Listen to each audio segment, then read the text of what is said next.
At last, the day arrived when I could escape the constant sight of your face.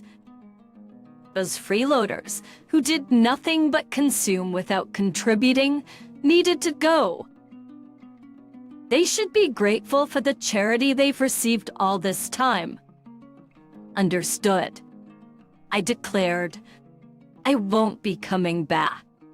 Thank you for everything until now. Swiftly, I then gathered my essentials and bid farewell to the place I had called my in-laws' home for many years. As I left, my mother-in-law wore a satisfied expression, relishing my departure. However, only I harbored a certain poignant truth. My name is Sarah. I'm 32 years old and work remotely from home. We are married to Alan for 5 years. Our marital bliss took a turn in our 4th year when Alan's previously robust father fell ill, necessitating our presence and care. Initially resistant to the idea of living with my in-laws, I acquiesced due, Alan being their sole source of familial support. That year, as by contemplating quitting my job for his care, my company permitted me to continue working remotely, considering my past performance. The complications with my in-laws began immediately, familiarizing me with the notorious mother-in-law and daughter-in-law dynamic. Sarah, hurry up and tend to the cooking and cleaning. How long will you be lazy, avoiding your household duties? Scolded my mother-in-law. I'm working right now. What are you talking about? I'm always clicking away on the computer. I retorted. The truth was, amidst household chores and caring for my ailing father-in-law, I utilized my skills to regain my pre-crisis salary after about 3 months of intense effort, when my earnings matched their previous peak. I felt genuine joy. However, the reason for my relentless dedication lay in the financial reality. Alan's income alone couldn't sustain us.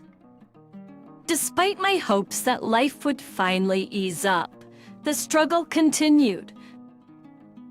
I contemplated setting aside some savings, but inexplicably, circumstances grew increasingly challenging. It felt as though the funds in my wallet were in a constant state of decline. Intrigued by this, I scrutinized our expenses and discovered that Alan had been indulging in lavish spending. Furthermore, my mother-in-law exhibited a penchant for extravagant habits. Alan, always eager to please others, extended his generosity beyond work lunches, using our credit cards to fund drinking parties. My mother-in-law, juggling numerous hobbies with friends, liberally paid for lessons and social gatherings. Of saving money seemed like a distant dream. Anxious about our financial situation, I approached Alan and my mother-in-law. Alan, mother, it seems we've been spending excessively. If this continues, we'll deplete our finances. Could you please consider cutting back on your expenses? I implored. In response, Alan and my mother-in-law harshly dismissed my concerns. I don't want to appear stingy in front of my colleagues and subordinates. But can't you understand that? Argued Alan. They won't think you're stingy just because you don't pay for them every single time. I reasoned. Retaining good relationships with your coworkers is important. But what about the trips to the girls' bars? That has nothing to do with work. I pointed out.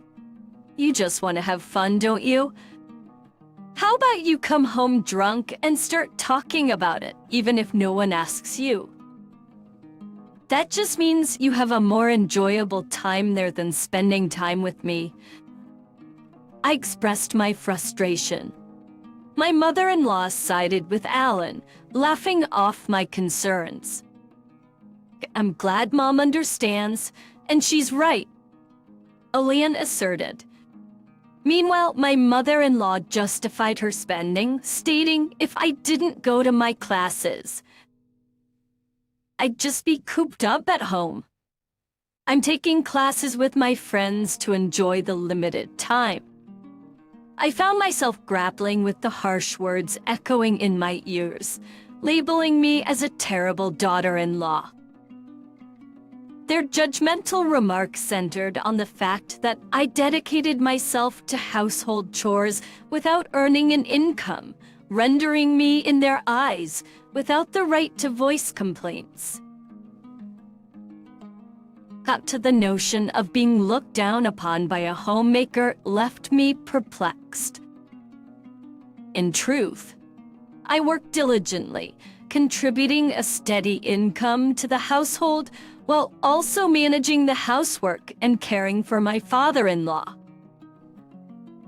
At their skepticism and belittling tone, asserting that working from home couldn't yield much, were disheartening.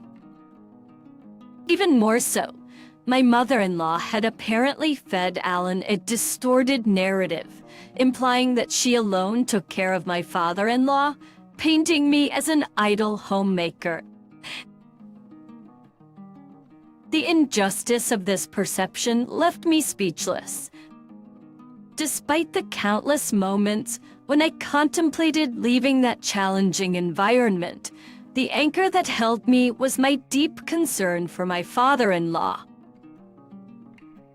Since the early days of my marriage, he had consistently treated me with kindness, in stark contrast to Alan and my mother-in-law. His expressions of gratitude, acknowledging me as a wonderful daughter-in-law, resonated in my heart. Whenever he required care, he would apologize for the burden while expressing gratitude for my efforts.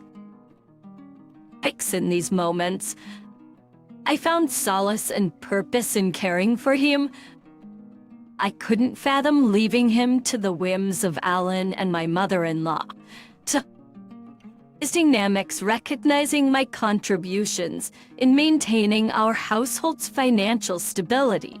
His words of appreciation, acknowledging the importance of my efforts, became a source of strength. Is that the anxiety about the fate of this household without my presence was overshadowed by the greater concern for my beloved father-in-law. Thus, I made the decision to personally provide dedicated care until my father-in-law's passing a year later. That the somber occasion of his funeral became an emotional battleground for me. Despite my heartfelt grief, my tears were met with disapproval. "Why are you crying so much, Sarah? Father-in-law has passed away. Isn't mourning like this natural?" I was asked, but my response seemed to provoke irritation from my mother-in-law. She accused me of making it sound as if she had never taken care of him at all. The truth, however, was starkly different. My mother-in-law had hardly been involved in my father-in-law's care. The preoccupation with hobbies and frequent outings left me as the primary caregiver. Despite my efforts, she portrayed herself as the oppressed and pitiful mother-in-law, to outsiders painting me as the cruel daughter-in-law. Efficiency in the eyes of relatives, it seemed as though I was being too harsh on my mother-in-law. That's even in the midst of mourning. I found myself criticized by those who understood little of the dynamics. Us rated. I chose to distance myself from the relatives. However, this move did not go unnoticed by Ellen, who approached me with complaints. "You embarrassed Mom in front of everyone," he accused. "That doesn't make any sense. I was only crying about father-in-law's death. Despite that, your mom told me it was strange for me to cry. I never said she hadn't taken care of Dad at all. I just talked about mourning the loss of my father-in-law, whom I had always cared for. I defended myself." In the escalating argument, a canary accused me of insulting his mother and suggested that if it bothered me so much, I should have cared for his father myself. The clash intensified, prompting the intervention of relatives who finally put an end to our quarrel. Following that incident, I maintained complete silence with my husband. After the funeral proceedings concluded, a lawyer arrived to discuss the inheritance. The lawyer began. "I'd like to discuss the contents of the will regarding your late father's estate. Firstly, to the wife and daughter-in-law, Sarah, he's left half of his cash to each of you. As to his son, Ellen, he's left ownership of the family land and home." My mother-in-law questioned, "What if Ellen gets the land and the house? Doesn't that mean all the other assets go to the wife? Why is Sarah receiving an inheritance?" As for the dedicated care she gave him, he wanted to express his gratitude by giving her part of the inheritance. This decision cannot be changed. That unable to accept this, my mother-in-law accused, "I can't believe it. You were caring for him just to get the inheritance, weren't you?" I defended myself, explaining I had a good relationship with my father-in-law since I got married. I took care of him to express my gratitude. My mother-in-law continued with her accusations, suggesting it was psychological abuse. Frustrated, she eventually gave up, and the lawyer continued, "So that was Dad's decision. It's gratitude for Sarah's caring, right? If that's the case, then we have no choice but to follow it. Actions, may I continue?" As the lawyer proceeded, my mother-in-law's discontented expression turned into a smile, and she exclaimed, "Yes, that's great. I understand." Confused, my husband questioned her, "What do you mean?" But my mother-in-law seemed pleased and explained, "Now that Dad's living is over, it's no longer necessary to rely on Sarah. Her inheritance is nothing more than severance pay. Just, we don't need her in this house anymore." My mother-in-law had misunderstood my father-in-law's will just as he had intended. In truth, he had discussed this plan with me before his passing. But he wanted me to be free from the constraints of this house after his demise. Using the will, he cleverly deceived my husband and mother-in-law, making it seem natural for me to leave, just as he had planned. My mother-in-law, misinterpreting my father-in-law's intentions, saw the will as an opportunity to eject me from the family, concealing my actual desire to leave. I responded to her shock by saying, "Father-in-law, why would you treat me like this?" Even to Dad, I was just someone taking care of him. "Ellen, you can't understand Sarah anymore, right? Why don't you just divorce her?" Looking at Elaine with tearful eyes, he pleaded, and after contemplating for a moment, he agreed, "You know what? Let's get a divorce. I've inherited the family home and land, and Mom got some money too.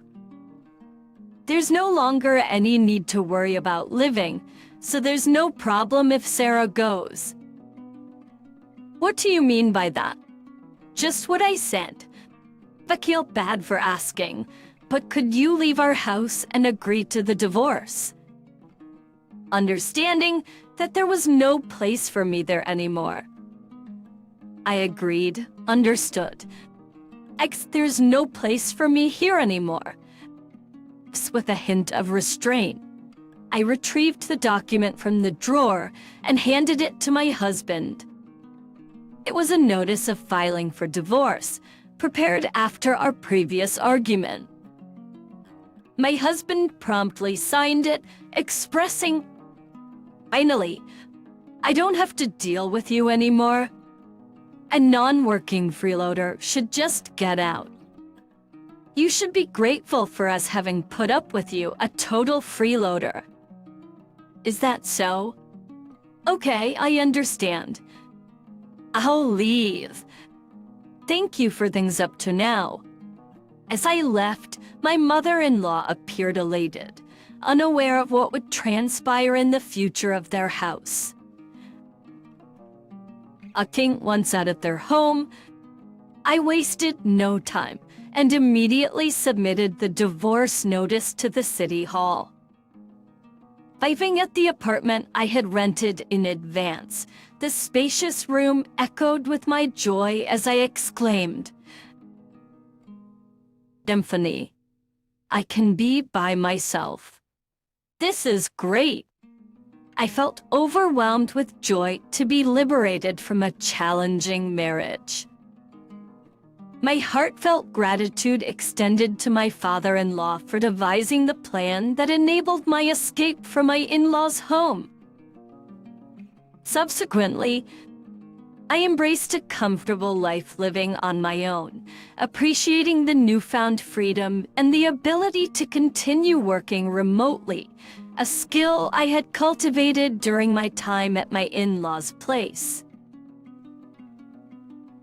Having honed my time management skills, work flowed smoothly and my income increased, allowing me to lead a comfortable life free from interference. However, my peaceful existence took an unexpected turn when my ex-husband, Alan, called me out of the blue. Perplexed, I questioned, "It's been a while.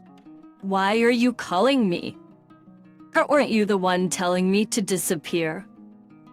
Sarah, please help us. We're in a pinch." Alan pleaded. I chuckled, finding the situation ironic. What kind of joke is this? My salary hasn't changed, but for some reason, you're running out of money. We can't live like this. With a laugh, I decided to deliver the final blow. That's because you no longer have my income to support you. You squandered your entire salary on yourself. Maybe it's about time you and your mother learned some financial responsibility as adults. Confused, Alan asked, "What do you mean? You still don't get it." I clarified. While you were living lavishly, my salary was the one paying for our living expenses. At that time, I was making about $4,800 a month. Now I'm earning even more than that with no one to get in my way. Expressing frustration, Alan pleaded, "Sarah, can't we start over? It was a mistake to let you go. I want to make things right again." I scoffed. "It's obvious you're after my income. Be ridiculous. I never want to see your face again. What happened to the inheritance your mother received? That amount she should be living comfortably?" Alan confessed. It's about to run out. We spend it on a shopping spree, overseas trips, and half of it disappeared in the casino unmoved. I retorted, a foolish mother breeds a foolish son. Foolish son, I have nothing more to say to you. I'm a stranger now and I can't do anything for you, nor do I want to. Desperate, Alan implored. Don't be so heartless. Help me. This has nothing to do with me. There's nothing more to talk about. I'm hanging up. Don't call me again, I declared before ending the call and promptly canceling the contract for the mobile phone I was using. A year later, passing by my mother-in-law's house, I discovered it had become an empty lot, likely sold due to financial struggles. Unperturbed, I continued with my newfound spare time, attending a wine class I had long been interested in. I met a man 2 years my senior who took me seriously. After a year and a half of dating, we got married. He is the ace of a well-known company, humble despite his high salary, with a warm and wonderful character. We respect each other's careers, leading to a fulfilling married life. Reflecting on these changes, I can't help but feel that this retribution was, in a way, a gift from my father-in-law,